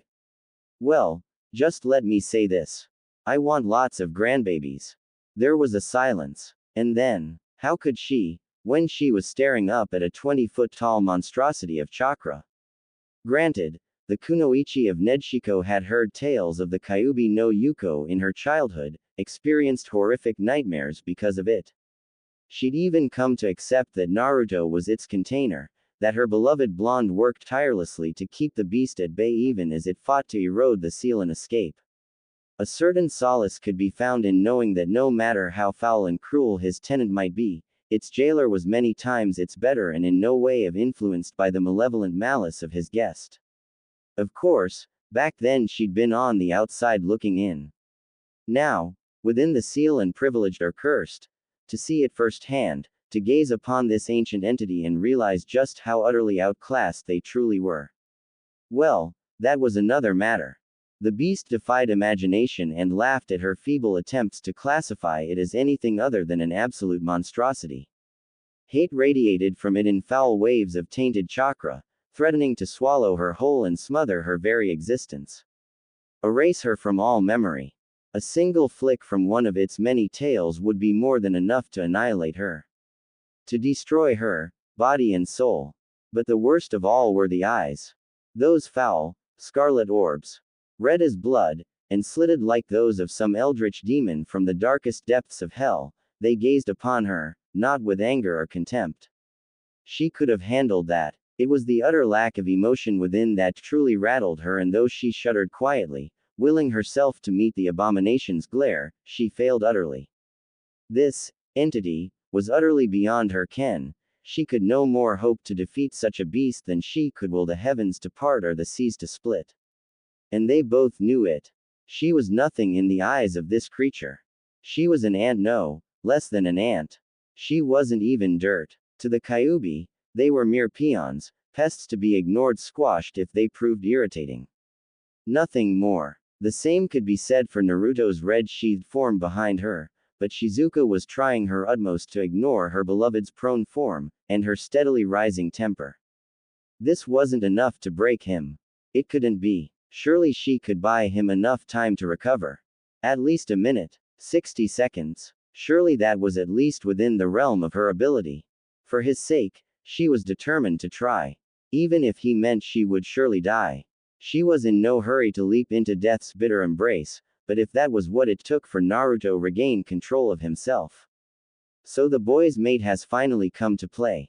The fox rumbled darkly, leaning forward on its haunches to leer at her. Do you really think you stand a chance against me, mortal? Shizuka sighed, reaching up to her forehead. Not really. No, she admitted, adjusting her headband. But I'm going to try anyway.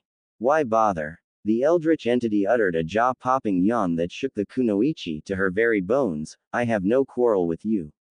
Leave now and you can be the herald of my return.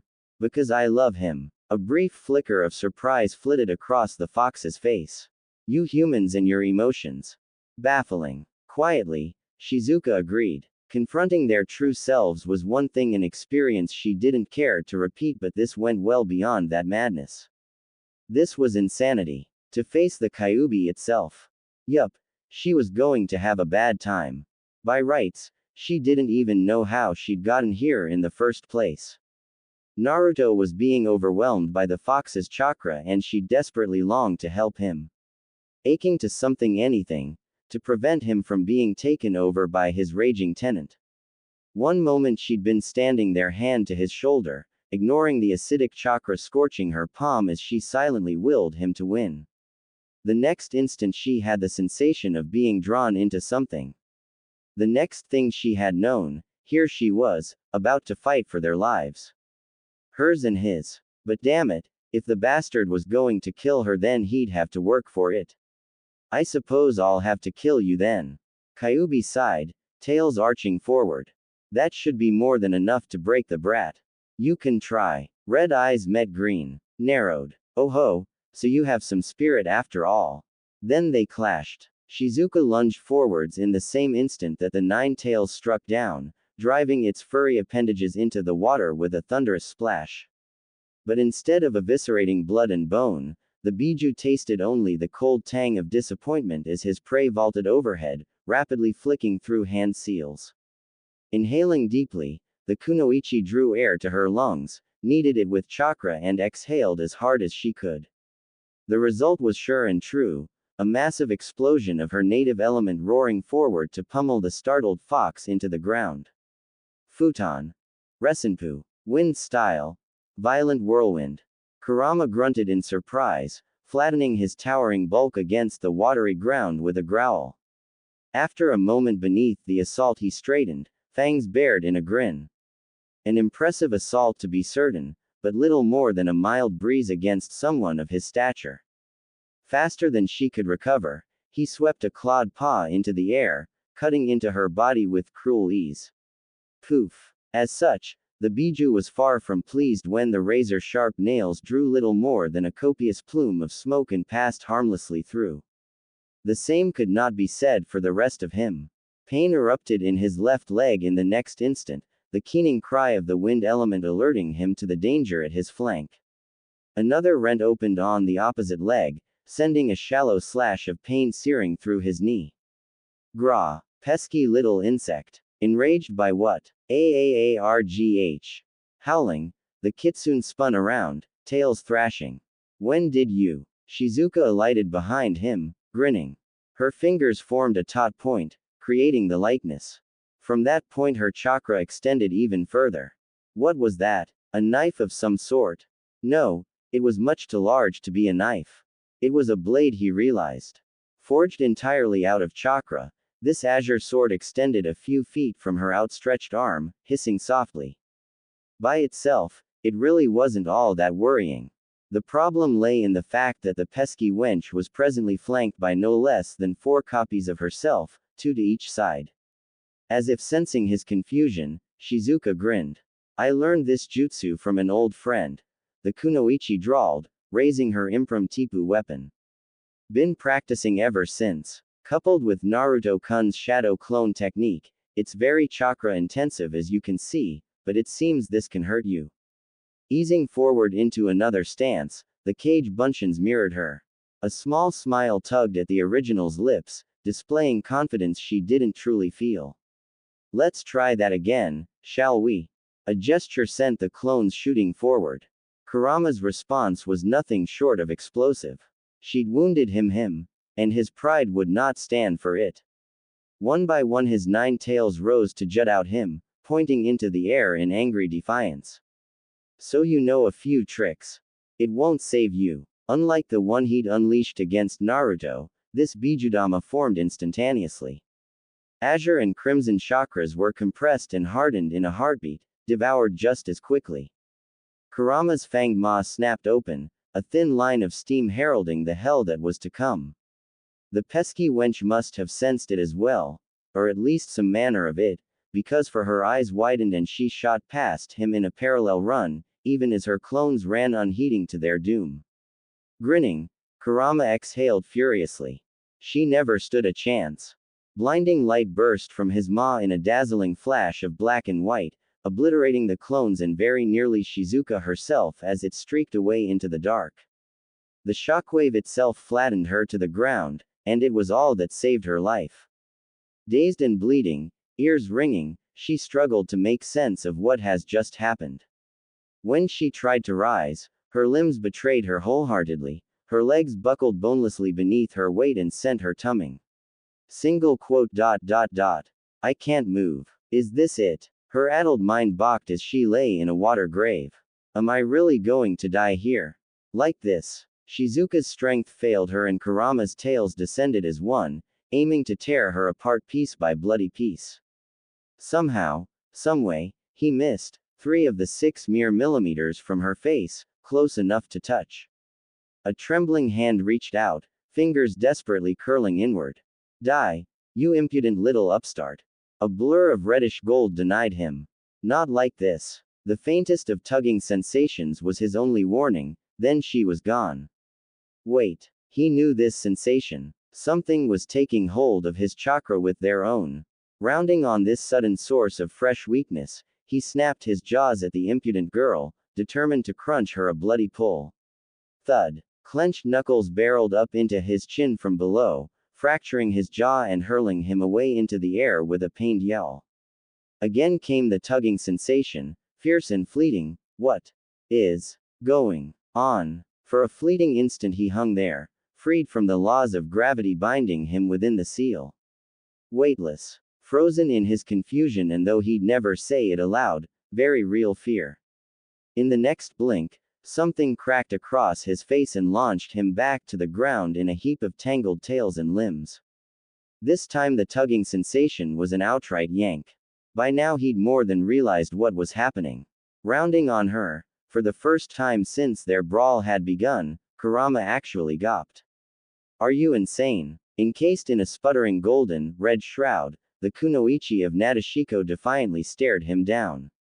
Her eyes flicked madly, vying between jade and scarlet. Unstable perhaps, but still, it was there. What foul sorcery was this? She should be dead. No mortal except that damn brat who jailed him could take his chakra and use it against him even in this place. So how had this wench done that? It boggled the mind. She should be dead, a shuddering mess of screaming agony on the floor. Unless she descended from that man. The thought was galling. You're not a normal kunoichi, are you? Shizuka nearly giggled, momentarily made mad with chakra overload. Apparently not. She hadn't been desperate enough to try it until now, but she'd had no other choice. B-san said chakra could pull chakra. With reserves direly depleted and left with no other recourse, then came drastic measures. So in her desperation she'd latched on and pulled at his. Hard. Not for long, it was enough, and she'd quickly cut contact with the beast before he could taint it with his hate.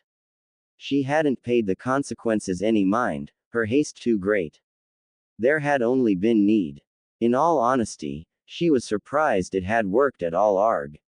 Ah, now came the pain she'd expected. It raced through her body, demanding release because it burned. So she gave the chakra the release it sought. Remarkably, she found it far easier to need this chakra. It wanted out, so she had only to direct it. Futon. Datapa. Wind style. Great breakthrough. This storm made the last one look like a gentle gust by comparison. It barreled into Kurama with the force of a hurricane, ripping him from his paws and hurling him to the ground.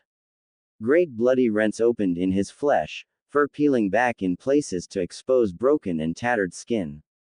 For a fleeting moment he actually feared the rampaging windstorm might cause him even more harm. That fear faltered as the storm flagged, then faded in a sudden sputter of energy, the power behind it waning away to nothingness. In the end, it simply wasn't enough to finish him off completely. Shizuka stood there for a moment, gasping for air. She felt like she could conquer the world. Until that chakra sputtered out. Between one step and the next her strength abandoned her, confidence consumed by crippling pain. Her coils protested viciously, rejecting the immense amount of chakra she'd forced upon them. Too much, too soon, and not nearly enough to defeat the towering fox now looming over her. Kurama snarled. I cannot allow you to live. Instead of being skewered, She found herself in a world of golden light. There was no pain here, she realized, only relief. What? Where? Oi, Shizuka, when did you get here? The kunoichi's head snapped around like a puppet severed from its strings. Naruto. Don't worry, a soft voice interjected. You can stay as long as you like. Who? Shizuka stiffened in awe at the sight of her. This red-headed woman that had appeared to her in the seal. Beside her, Naruto looked to be in equal parts shock and surprise, not sure what to make of this newcomer. The roars of the Kyuubi still raged around them, but he could not touch them. The three of them were in their own little world. That said woman was now looking at her with sparkling eyes, brought her no shortage of unease or discomfort. Why did she suddenly get the feeling she would have been better off facing the Kyuubi? So, you're the one who's made Naruto-kun so happy lately. She smiled mischievously. Good. I was afraid he'd end up with that Sakura girl. WWW what? Shizuka choked. Just who are you? Naruto was less subtle. AHA. You're the Kyuubi's true form, aren't you? Whop. The woman's fist descended sharply, cutting him off. That's not even remotely funny, Databane. Itai. Naruto yelped on instinct, his eyes fluttering open to realize there hadn't been any pain. Wait. Databane. Shizuka silently vowed to find this, Sakura, and give her a piece of her mind when this was all said and done. Begging your pardon, but who are you? The red-headed woman snickered. Well, I suppose I should make introductions, but, ignoring their confusion, the woman drew both of them into a big hug. Well, just let me say one thing first. A strange, awkward silence fell over the three of them. Followed shortly by, I want lots and lots more grandbabies. There was another silence. Naruto blinked. Shizuka blinked. And then, did you say more? Shizuka felt her face color, burning to the very roots of her hair. What was that supposed to mean? Yeah, what she said, Dadbao. Era, you mean you didn't know? The redhead blinked. I mean, you're still pretty early, so I'm not surprised that you wouldn't be able to tell yet. She took in their flushed faces and frowned. I just said that out loud, didn't I? So she told them. Kushina loved her son. From the bottom of her heart. More than anything, more than life itself. She would gladly give her life to make sure Naruto's would continue, she'd already done so and would gladly do so again. Even meeting him here now was something of a miracle, one wrought by Minato's seal. She'd not thought to lay eyes on her son again in this lifetime. That they'd gotten this moment of respite at all. Well, she wasn't the sort to waste such an opportunity. She was going to milk this moment for all it was worth. Here in the seal, everything was life. Energy. You could see it everywhere. You just had to focus. And it was impossible to miss that tiny spark glowing in the girl's belly. Well. It was a mother's sworn duty to embarrass their son, after all. They wouldn't have known if she'd kept her mouth shut, wouldn't have discovered the truth for weeks. But where was the fun in that? She wanted a happy memory to take with her to the afterlife. And so, I want lots and lots more grandbabies. There was another silence in the void. You could hear a pin drop. Naruto blinked in rapid succession. Shizuka mirrored him. Kushina laughed. Yes, she awaited their inevitable explosion with an impish smile. They really were too easy to tease. Not at all like her Minato. Had he met this girl? Did he approve of her? Did he know their son was happy and well on his way to starting a family of his own? There was so much she wanted to say, so many questions she wanted to ask, but there wasn't enough time. Almost made a girl bitter, that did. Oh, there it was. Shizuka's pale face burned scarlet. Did you say more? The poor girl turned beet red, burning to the very roots of her hair. What's that meant to imply? Yeah, what she said. Oh dear, you mean you didn't know? The redhead feigned innocence, touching a finger to her cheek. I mean, you're still pretty early, so I'm not too surprised that you wouldn't be able to tell yet. She took in their flushed faces and laughed. I just said that out loud, didn't I? Ha, too precious. She wasn't alive here inside the seal. Not really, and she knew she wouldn't last much longer. Once they dealt with the fox, she knew she'd fall apart. Even now she was running on the last dregs of her chakra, her soul flickering like a candle in the wind. That was fine. She'd gotten to see her son again, to meet the one that was so near and dear to his heart. That was reward enough for her. But more than that, she was going to be a grandmother. How could you be angry about that? Still, she couldn't resist one last jab before they got down to business. It's going to be a girl, by the way. Mom, it was super effective. Naruto fainted. Kushina absolutely cackled.